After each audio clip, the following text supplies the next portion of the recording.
बहुत ध्यान से सुनिएगा।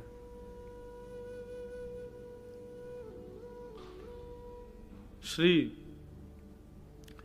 भृगु ऋषि का द्वारिका आगमन हुआ। एक बात तो निश्चित है, संसार में कुछ भी होता है सब ठाकुर जी की इच्छा से ही होता है। तो भृगु ऋषि पधारे द्वारिका, और द्वारिका जैसी आए तो यहाँ के महाराज सब धनवान लोगों ने, पूरी द्वारिका धनवानों की है, बड़े बड़े सेठ साहूकार सब लोगों ने मार्ग पर दोनों तरफ पुष्प लेकर के सब खड़े हो गए।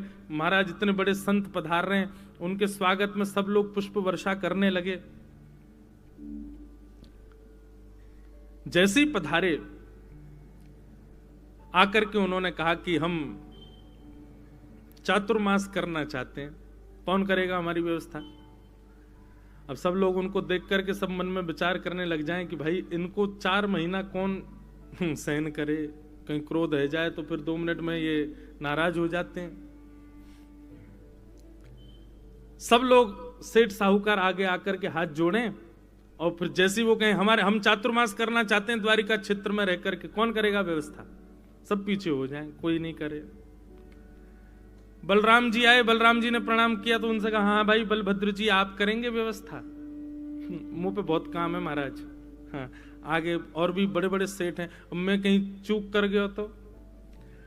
सबको प्रणाम करते हुए जैसे द्वारिकाधीश और श्री रुक्मणी जी दोनों खड़े थे, थोड़े चेहरे पर लालिमा आ गई, थोड़े क्रोध में भर गए ऋषि। द्वारिकाधीश बोले आप हमारे नगर में पधारे भगवान, आपका सत्कार, हमारा सत्कार स्वीकार करें। बोले सत्कार क्या स्वीकार करें, जब से आए किसी ने भी एक बार भी झूठे मुंह भी हमसे ये नहीं कहा कि हम आपकी सब व्यवस्था करेंगे।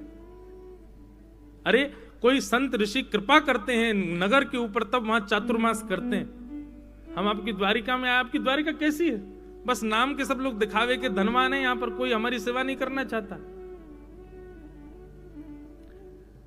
ठाकुर जी बोले महाराज औहदे से सेवा होती है ना, अब आपके लायक कोई है ही नहीं, हम ही हैं आपके लायक, इसलिए हर कोई नहीं कर पा, हम करेंगे, आप आज्ञा करो। जैसी जो व्यवस्था कहेंगे सब करने को तैयार। ठाकुर जी ने चरणों में प्रणाम किया। और रुक्मणी जी का एक स्वभाव है बंधुओं, जहां ठाकुर जी की रजामंदी वहां रुक्मणी जी की रजामंदी, कभी मना नहीं करती। ठाकुर जी ने स्वीकार किया हम आपकी सब व्यवस्था करेंगे, आप पधारो। और श्री भृगु ऋषि पधारे, विराजमान हो गए। ठाकुर जी से कहा हम आपके पूरे नगर का भ्रमण करना चाहते हैं। बोला हाँ हाँ महाराज आइए पधारिए, सुंदर सुंदर रथ खड़े कर दिए बाहर। बोले विराज जाओ, आपको जो प्रिय लगे उसमें विराजमान होकर के आप चलो।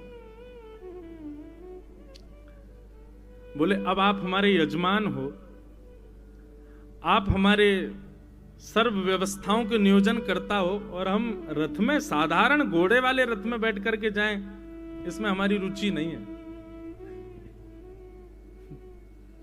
भगवान बोले आज्ञा करें तो फिर क्या व्यवस्था करूं मैं। बोले आप और आपकी गृहिणी दोनों युगल यजमान हैं हमारे, ऐसा कोई साधन मंगाओ जिसको आप दोनों उठाओ और हम उसमें बैठे, तब हमको नगर में घुमाना।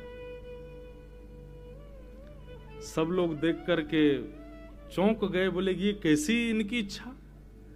ठाकुर जी से कह रहे हैं ऐसा कोई साधन मंगाओ कि आप उठाओ और रुक्मणी जी भी उठाएं। अच्छा ठाकुर जी को अकेले कह देते तो बात समझ भी आती, रुक्मणी जी भी।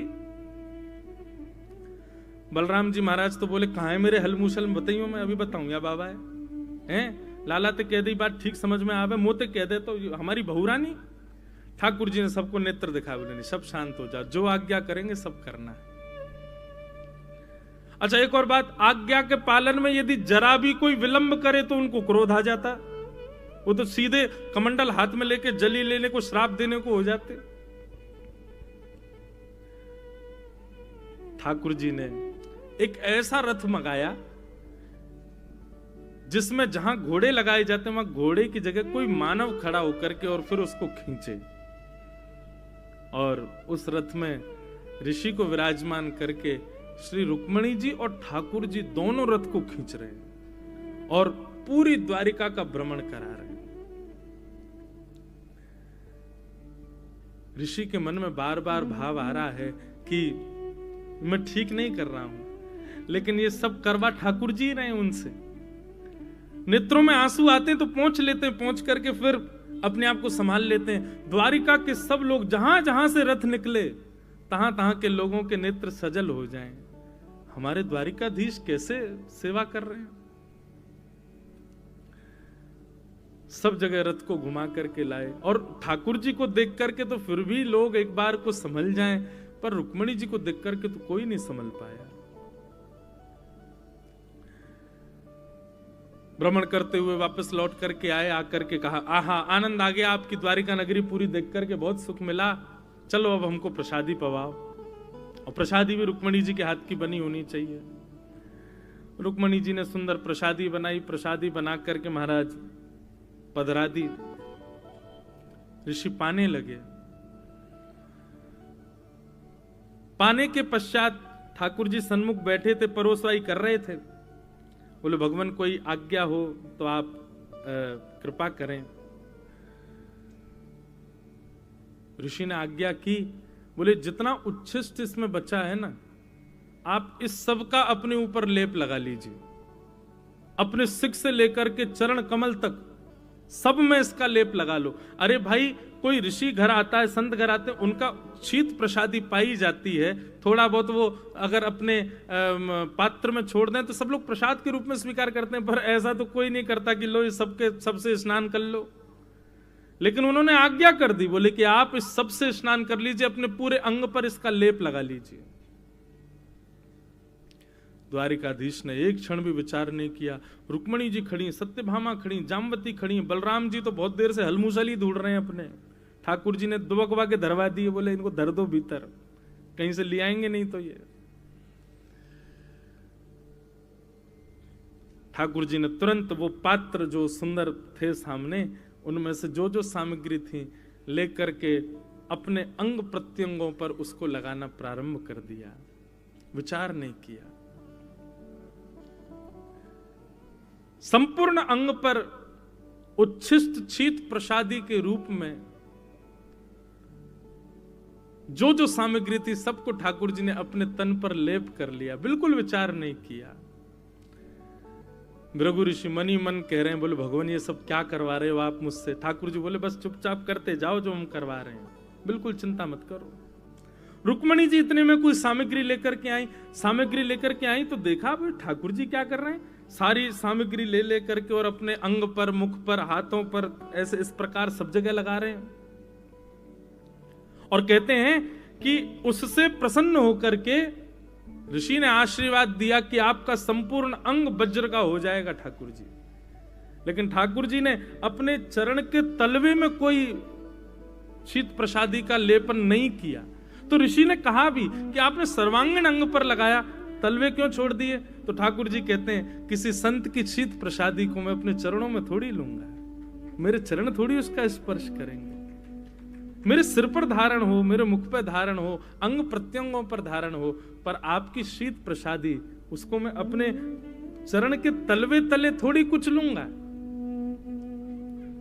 ठाकुर जी ने अपने तलवे पर नहीं लगाया, सर्वांगीण अंग पर लगाया। परंतु रुक्मणी जी इस भेद को समझ नहीं पाई। रुक्मणी जी आई और ठाकुर जी पर हंसने लगी। बोले जी क्या कर रहे हो आप। अरे शीत प्रसादी पाई जाती है, अंग पर कौन लगाता है।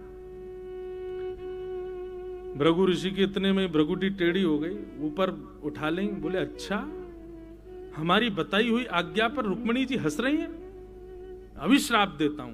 रुक्मणी जी बोले अरे गलती हो गई महाराज, मुझे पता नहीं था आप क्या कह रहे हैं। बोले नहीं, आपके हृदय में विचार भी कैसे आया कि ये क्या कह रहे हैं क्या नहीं कह रहे हैं, ये विचार मात्र क्यों हुआ आपको।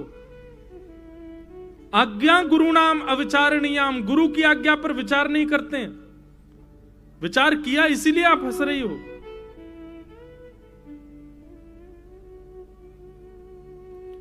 रुक्मणी जी को ठाकुर जी शांत करने लगे। बोले कुछ मत कहो। बोले मैं क्या करूं, मैंने तो कुछ कहा ही नहीं, थोड़ी सी मुस्कुरा गई तो उसमें ही नाराज हो गए।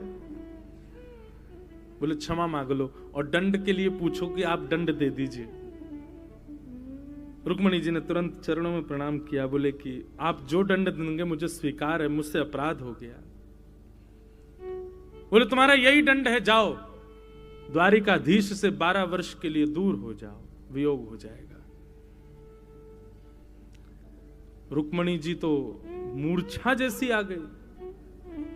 बोले कोई भी दंड दे देते, स्वीकार कर लेती, लेकिन आपने तो मुनिवर प्राण मांग लिए हमारे। ठाकुर जी हाथ पकड़ रहे हैं, बोले स्वीकार कर लो।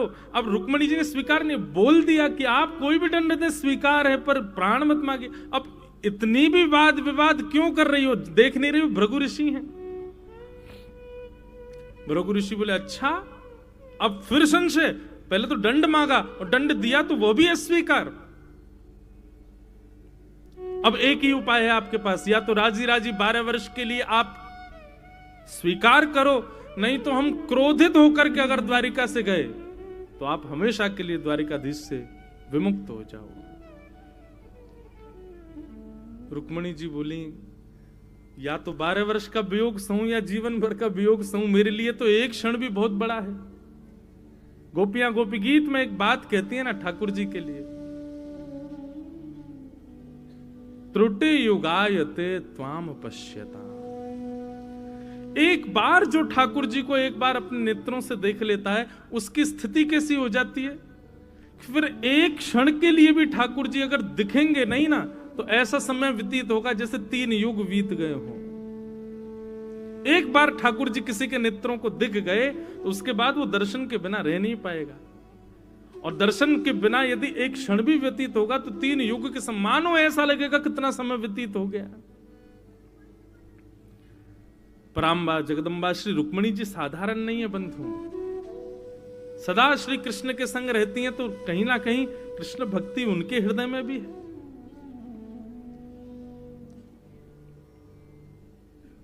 तब नेत्र भर आए, कहा भगवान जैसी आप आज्ञा करें, मैं चली जाऊंगी, मैं 12 वर्ष का वियोग स्वीकार करना मुझे मंजूर है, पर एक क्षण भी द्वारिकाधीश के बगैर रहना यह संभव तो नहीं है, पर फिर भी मैं रहने का प्रयास करूंगा। भृगु ऋषि अपने आप मन में स्वयं ठाकुर जी से बात कर रहे हैं, भगवान आप मुझे कितने बड़े पाप का भागी बना रहे हैं, मैं आप दोनों युगलों को दूर कर रहा हूं और पूरा विश्व कहेगा मैंने दूर किया। ठाकुर जी बोले नहीं, इसके पीछे कारण है भगवान, आपको ये करना पड़ेगा, बहुत सावधानी से सुनिएगा। भगवान रुक्मणी जी को एकांत में जाकर के कहा आप चिंता मत करो, आप सुंदर एक विग्रह बालूका से बनाइएगा, हम अपना आवेश उस विग्रह में आपके पास छोड़ देंगे, तो जब भी आपको हमारा स्मरण हो उस विग्रह का दर्शन करना, आपको लगेगा हम सामने ही बैठे हैं, आप हमसे चर्चा करना, वार्ता करना, जो आपको भाव लगे सब करेंगे, परंतु ये होना जरूरी है, नहीं तो ऋषि नाराज हो जाएंगे। और श्री रुक्मणी जी ने स्वीकार किया और बेट द्वारिका में जाकर के श्री रुक्मणी जी ने 12 वर्ष तक ठाकुर जी का वियोग, और उसी 12 वर्ष में ठाकुर जी की एक सुंदर बालूका से प्रतिमा बनाई, जिसकी आज भी बेट द्वारिका में द्वारिकाधीश के रूप में सेवा होती है। पर यह सब हुआ क्यों? ठाकुर जी ने किशोरी जी को, श्री रुक्मणी जी को भेजा ही क्यों?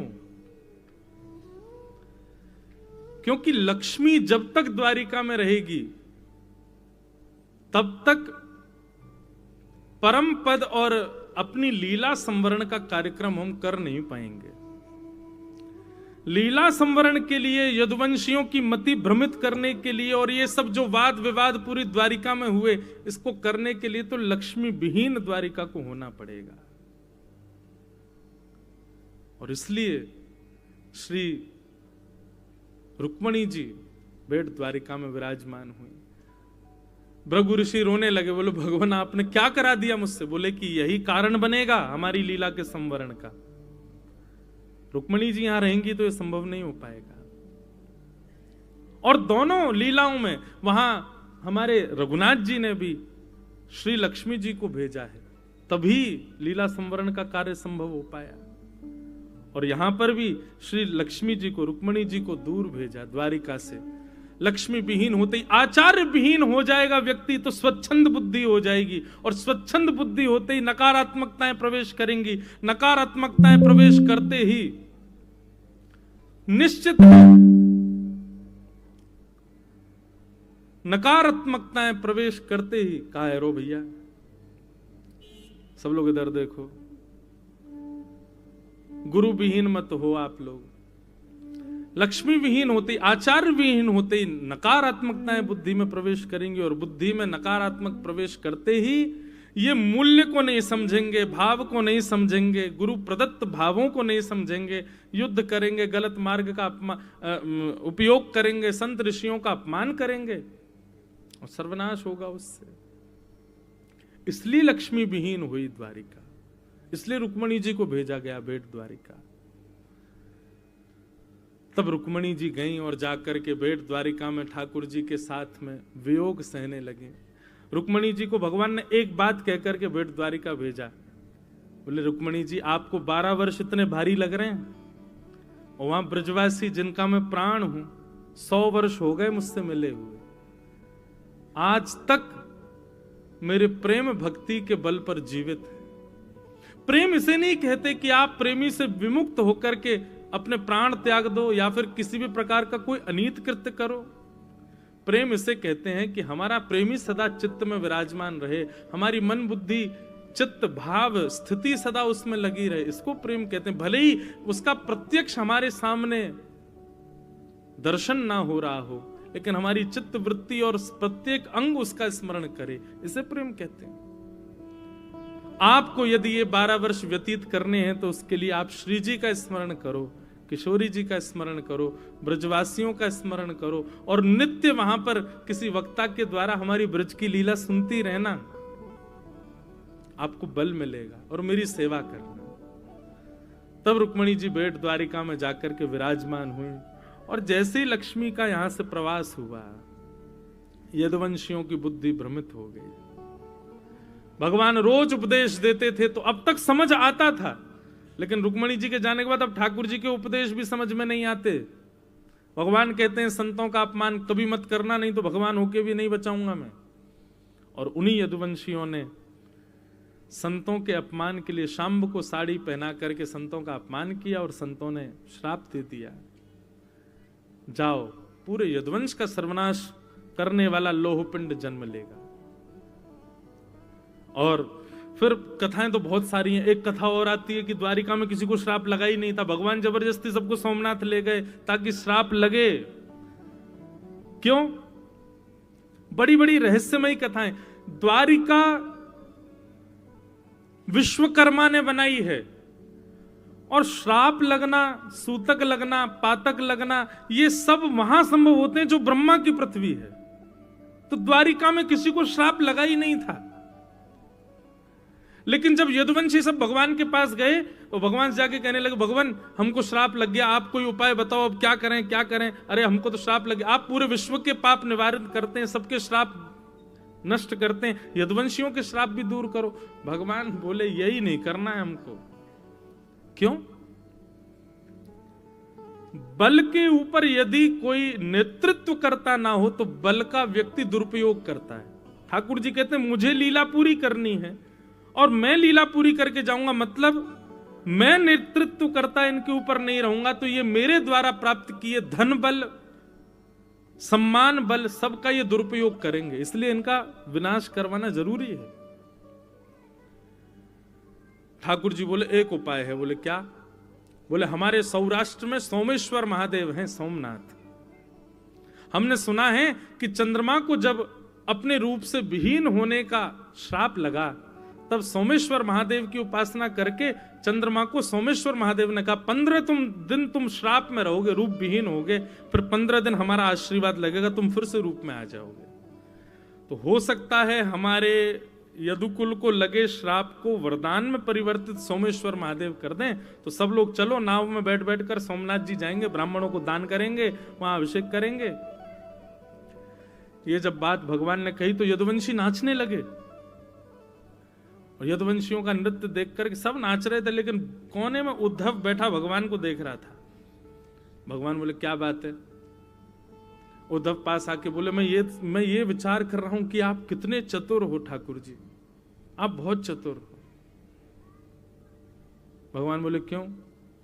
बोले आपकी ये पृथ्वी विश्वकर्मा ने बनाई है, द्वारिका नगरी समुद्र के बीच में, और विश्वकर्मा की बनाई हुई इस नगरी में किसी को श्राप नहीं लगता, किसी को सूतक नहीं लगते, किसी को पातक नहीं होता। ये हर प्रकार की स्थितियां जो होती हैं ये ब्रह्मा की बनाई पृथ्वी पर होती हैं। ये विश्वकर्मा की नगरी है द्वारिका, यहां किसी को श्राप लगा ही नहीं। आप जबरदस्ती नाव में बैठा के सोमनाथ ले जा रहे हो, वहां पैर रखते ही सबको श्राप लग जाएगा। भगवान ने तुरंत उद्धव का मुख बंद किया, कमरे में ले जाके बंद कर दिया। बोले चुपचाप बैठा रहे यहीं पे, तू बाहर आया तो तेरे को देख लूंगा मैं।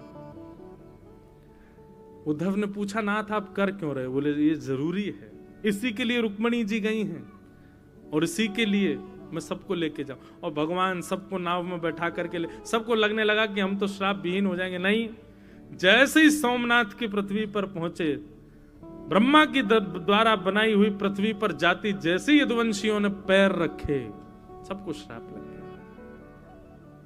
वहां भगवान ने दान पुण्य आदि सब करवाया। बोले चलो जाते जाते दान कर चलो। सबको लगने लगा अब तो हम श्राप से बच जाएंगे, लेकिन आते ही सबकी बुद्धि भ्रमित हो गई और आपस में लड़ते झगड़ते एर का नाम की उस कुशा को एक दूसरे पर फेंकते हुए यदुवंशियों ने अपने यदुकुल का सर्वनाश किया।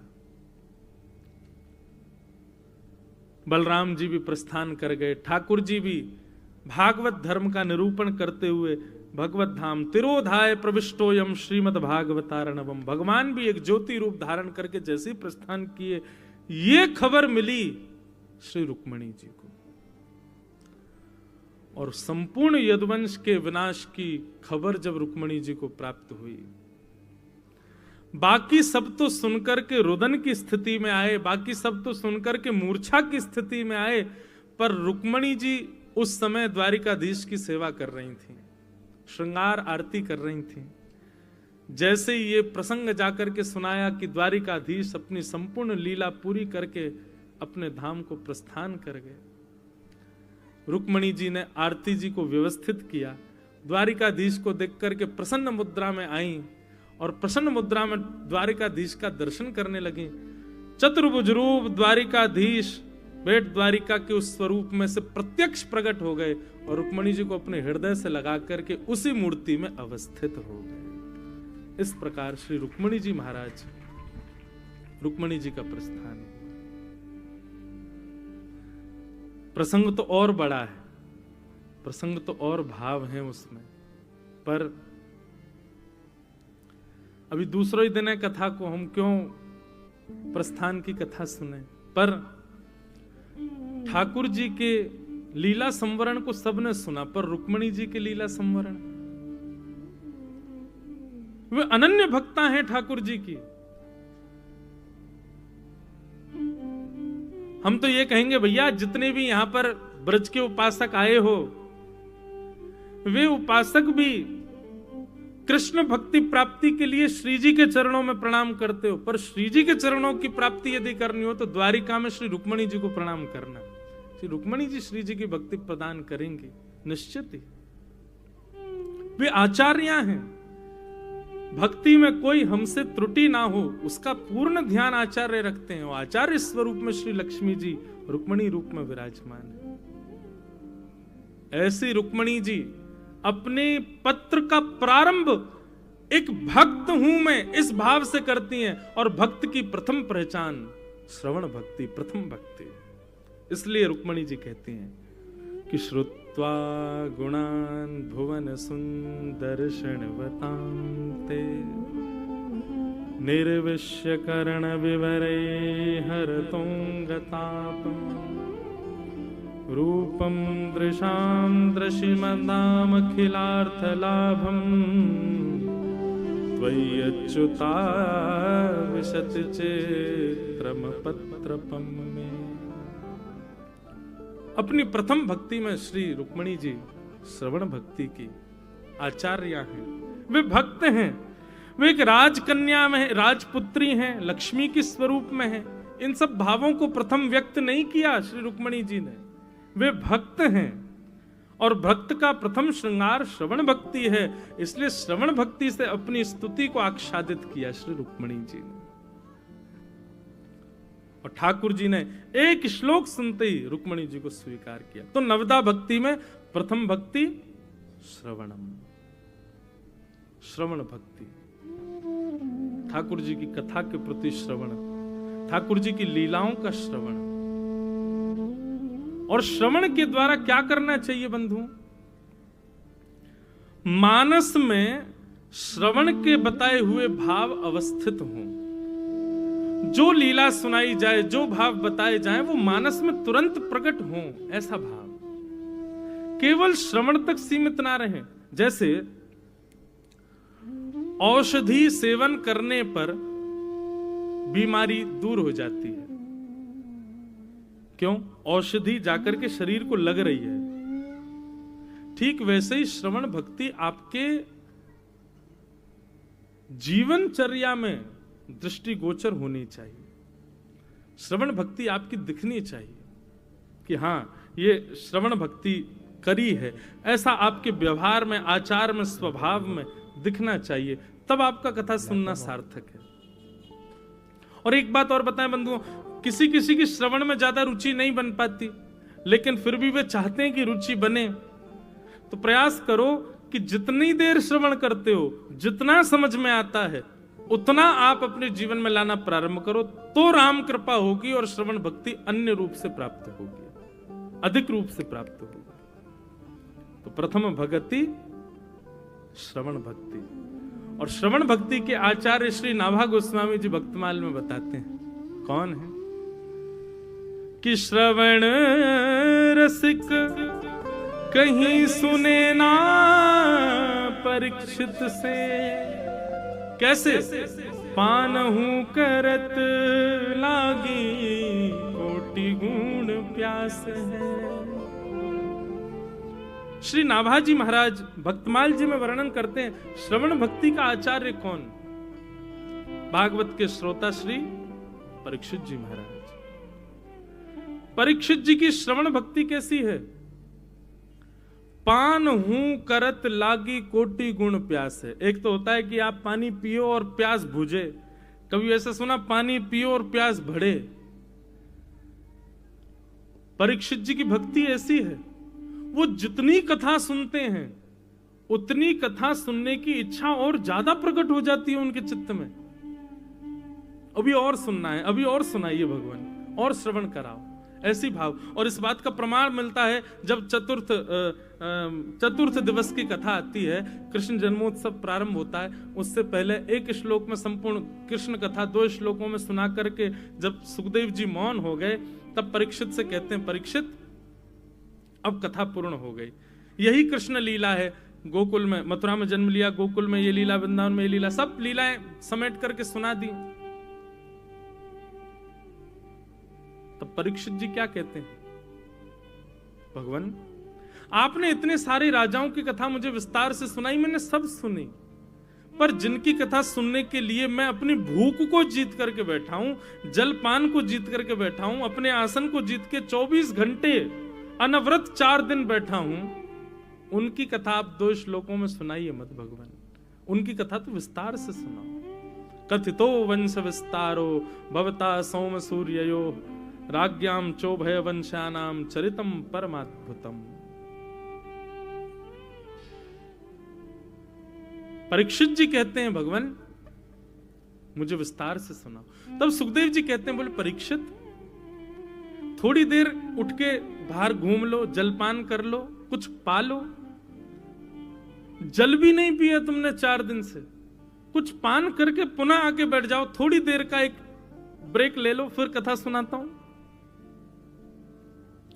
तब परीक्षित क्या कहते हैं, हे भगवान आप इतनी सुंदर कथा सुना रहे हैं कि उस कथा ने ही मेरे भोजन के स्थान, जल के स्थान आदि आदि जिससे भी शरीर जीवित रहना चाहिए, उन सब स्थानों पर अब कथा विराजमान हो गई है। सामान्य संसार के व्यक्ति को जीवित रहने के लिए जल की आवश्यकता, अन्न की आवश्यकता हो सकती है, वायु की आवश्यकता हो सकती है, पर इस समय मेरी स्थिति ऐसी है कि यदि मुझे जीवित रहना है तो मुझे कथा सुनानी पड़ेगी आपको। नहीं तो जैसे जल बिन मछली, अन्न बिन मानव, वैसी स्थिति मेरी हो जाएगी। जैसे जल प्यास बुझाता है, भोजन भूख मिटाता है, वैसे ही मेरी हर स्थिति को श्रीमद् भागवत जी पूर्ण कर रही हैं। इसलिए भगवान मैं आपसे प्रार्थना करता हूं कि मुझे भोजन की भूख नहीं है, मुझे पानी की प्यास नहीं है। पिबंतम त्वम मुखाम भोज च्युतम हरि कथामृतम। ऐसी सुंदर आप कथा सुना रहे हैं, इसके आगे मुझे सांसारिक व्यंजनों की इच्छा नहीं है भगवान। आप कृपा करके विस्तार से मुझे सुनाइए। तब श्री नाभा गोस्वामी जी कहते हैं, बोले भैया ये है श्रवण रसिक, श्रवण भक्ति का आचार्य। कैसी भक्ति है? बोले पान हूं करत लागी कोटि गुण प्यास। हमारी भक्ति है ऐसी, हमारी श्रवण भक्ति में इतनी सामर्थ्य है। ठीक है, कथा 4 घंटे की जगह 5 घंटे की हो जाए चलेगा, 5 की जगह कहीं 6 घंटे की हो जाए तो भी चल जाएगा, लेकिन 10-12 घंटा की कथा हो जाए तो क्या होगा? नहीं चल पाएगा। और एक बात बताऊं, आजकल स्थिति ऐसी नहीं है कि आपको भूख लगेगी, आपको प्यास लगेगी, आपको उठ के भोजन पाना। आजकल स्थिति ऐसी है, थोड़ी देर बाहर जाके फोन ही चलाया है अपना। आजकल भोजन पानी के बिना रहा जा सकता, उसके बिना नहीं रह पाते। जिस समय ऐसी स्थिति आ जाए कि कथा पूर्ण होने पर मन में भाव आए क्यों पूर्ण हो गए, तब समझो कि अब श्रवण भक्ति जीवन में आई है, और वही भक्ति का प्रथम प्रकार श्रवण भक्ति है। इसलिए भक्ति के नवदा भक्ति में सबसे पहली श्रवण भक्ति, और श्रवण भक्ति को यदि आप जीवन में प्रारंभ करना चाहते हो तो भगवत कृपा आपको प्राप्त करनी पड़ेगी। भगवत कृपा यदि आप प्रारंभ करना चाहते हो तो श्री गुरु चरण सरोज रज, गुरुजनों के बिना महत्पाद रजोभिषेकम, पूरा लिंक ज्वाइन कीजिए। कथा में रति बढ़ाना चाहते हो तो राम जी की कृपा से होगा, राम जी की कृपा प्राप्त करना चाहते हो तो उसके लिए वैष्णव संत जन और भक्त वृंदों को प्रणाम करना पड़ेगा, उनके चरणों में नतमस्तक होना पड़ेगा, तभी वह संभव हो पाएगा, नहीं तो वह संभव नहीं। सूरदास जी कहते हैं, सूरदास जी से किसी ने कहा आपके पास नेत्र तो है नहीं। हे सूरदास जी, आपके पास नेत्र नहीं है, पर आपने इतनी सुंदर सुंदर लीलाओं का वर्णन और इतनी सुंदर लीलाओं पर पद गाए जिनको कोई सामान्य व्यक्ति भी नहीं कर सकता। इसके पीछे आपके पास एक कृपा कैसे प्राप्त हुई? किसकी कृपा के बल से आपने ठाकुर जी की इतनी लीलाओं का दर्शन किया? तब सूरदास जी गाते हैं, भरोसो दृढ़ इन चरणन केरो, श्रीवल्लभ नख चंद्र छटा बिन, श्रीवल्लभ नख चंद्र छटा बिन, सब जग माझे अंधेरो, भरोसो दृढ़ इन चरणन केरो। सूरदास जी कहते हैं, मेरे गुरुदेव की कृपा, मैं अपने गुरुदेव के बल पर यह संभव कर पाया कि नेत्र चक्षु ना होते हुए भी मैंने ठाकुर जी की उन लीलाओं का दर्शन किया जिसका वर्णन भी कई ग्रंथों में नहीं है। ऐसी लीलाओं का दर्शन सूरदास जी ने किया, और श्रेय देते हैं अपने गुरुदेव को। श्री वल्लभ नख चंद्र छटा बिन, सब जग माझी अंधेरो। वास्तव में आंधरा मैं नहीं हूं कि मेरे पास नेत्र नहीं है, आंधरे वो हैं जो गुरुजन के प्राप्त करते हुए भी भगवत दर्शन, भगवत कृपा अपने जीवन में प्राप्त नहीं कर पा रहे, वो अंधे हैं। बंधुओं, एक बार गुरु आश्रित हो गए, उसके बाद यदि भगवत दर्शन जीवन में, भगवत अनुभव अपने जीवन में नहीं हो रहे हैं, तो निश्चित है कि आप अभी केवल दीक्षा लिए हो, अपने गुरु को मन वचन कर्म और हर स्थिति से स्वीकार नहीं कर पाए। मैं तो आज देखो स्वच्छंद भागवत के मंच से कह दूं, द्वारिका की भूमि है, मेरी गुरु दीक्षा भी यहीं हुई है। गोमती समुद्र के तट पर, और गुरुदेव भी सामने बैठे। और सुनो, गोविंद भी बैठे। ये निश्चित ही गुरु कृपा से ही मुझे प्राप्त है। लोग पूछते हैं आप कहां से लाए ठाकुर जी, कैसे मिले आपको? तो जो सूरदास जी का भाव है वही भाव है। श्री वल्लभ नख चंद्र छटाबिन सब जग माही अंधेरो। और सूरदास जी क्या कहते हैं दूसरी पंक्ति में, कहते हैं साधन और नाहिया कली में। आप कितने भी प्रयास कर लो, कलयुग में दूसरे किसी साधन से आपको भगवत प्राप्ति होगी नहीं। गुरु प्रसन्न हो जाए तो ही संभव हो सकता है। हम पर तो बड़ी कृपा रही कि हमारे गुरुजी पिताजी ही हैं, तो वैसे ही प्रसन्न रहते हैं। पिता तो वैसे ही प्रसन्न रहता है पुत्र से, और पुत्र के रूप में शिष्य हो तो और प्रसन्न हो जाते हैं। तो डबल प्रसन्नता का ही प्रतिफल है। श्री गिरधर लाल जी आ गए, सेवा करा रहे हैं। कलयुग में और कोई साधन नहीं है बंधुओं, आप कितनी भी साधन कर लीजिए। और ये बात केवल सूरदास जी नहीं, अब मैं तो प्रमाण सब जगह के दूंगा ना। भागवत जी भी कहती हैं प्रयच्छति गुरु प्रीतो वैकुंठम योग दुर्लभम। यदि गुरु प्रसन्न हो जाए, गुरु यदि प्रसन्न हो जाए तो सारे साधन एक तरफ, गुरु की प्रसन्नता एक तरफ। गुरु यदि प्रसन्न हो जाए तो द्वारिकाधीश को गोद में आना पड़ेगा, बैठना पड़ेगा, आपके हाथों से सेवा स्वीकार करनी पड़ेगी। गुरु यदि प्रसन्न नहीं है, आप लगे रहो साधनों में। लोग कहते हैं जीवन में महाराज जी गुरु दीक्षा होनी चाहिए। एक तो गुरु दीक्षा का मतलब नहीं जानते लोग सोचते हैं केवल गुरु मंत्र ले लो और शंख चक्र यहाँ पधरवा लो और माला ले लो, बस हो गया काम, बस इसी से ही कल्याण हो। अरे नहीं, दीक्षा से पूर्व दिशा लो। पहले गुरु के वचन अटल कर मानो। ये भी सूरदास जी कहते हैं, गुरु के वचन अटल कर मानो, साधु समागम कीजे, मन रे कृष्ण नाम कह लीजिए। पूज्य पिताजी गाते हैं कि मन रे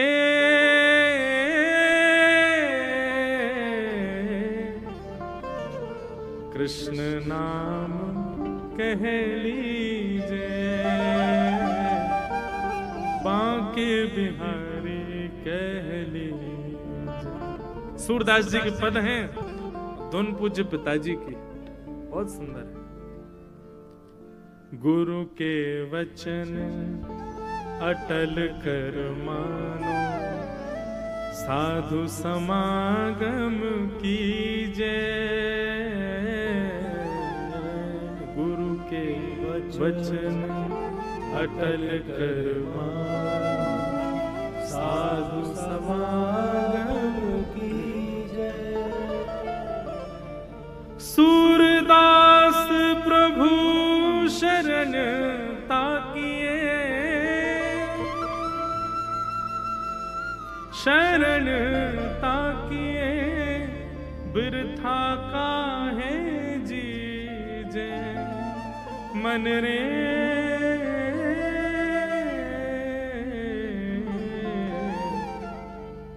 कृष्ण नाम कह लीजे,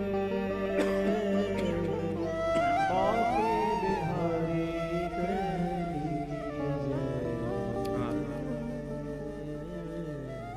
बिना महत्पाद रजोभिषेकम, रहुगण संवाद में जड़ भरत जी कहते हैं कि बिना महत जनों की पाद रज, यानी कि उनके चरण कमलों की छत्र छाया और उनके मुख से कही गई वार्ताओं को जब तक आप जीवन में नहीं लाओगे तब तक कृपा नहीं होगी। हनुमान चालीसा में श्री तुलसीदास जी कहते हैं, श्री गुरु चरण सरोज रज निजमन मुकुर सुधार, वर्णो रघुवर विमल यश जोदायक फलचार। बिना गुरु के चरण रज के ये संभव नहीं है। श्रीमद् भागवत में सौनकादि ऋषि कहते हैं, प्रयच्छति गुरु प्रीतो वैकुंठम योग दुर्लभम। और श्री सूरदास जी कहते हैं, साधन और नाहिया कली में जासो होत निवेरो, दृढ़ इन चरणन केरो भरोसो। इसलिए भैया संत जन, गुरु जन, वैष्णव जन जितना हो सके इनको प्रणाम करो, इनको वंदन करो, और वंदन करके इनकी जो मुख की प्रसादी है ना, जो ये कहते हैं कथाओं में, अपने वचनों में उनको जीवन में लाना प्रारंभ करो। गुरु की सबसे बड़ी प्रसन्नता इसी में ही है कि शिष्य उसके बताए हुए निर्देशों का पालन करे, और गुरु यदि उससे प्रसन्न हो जाए तो निश्चित है कि ठाकुर जी को प्रसन्न होना पड़ेगा।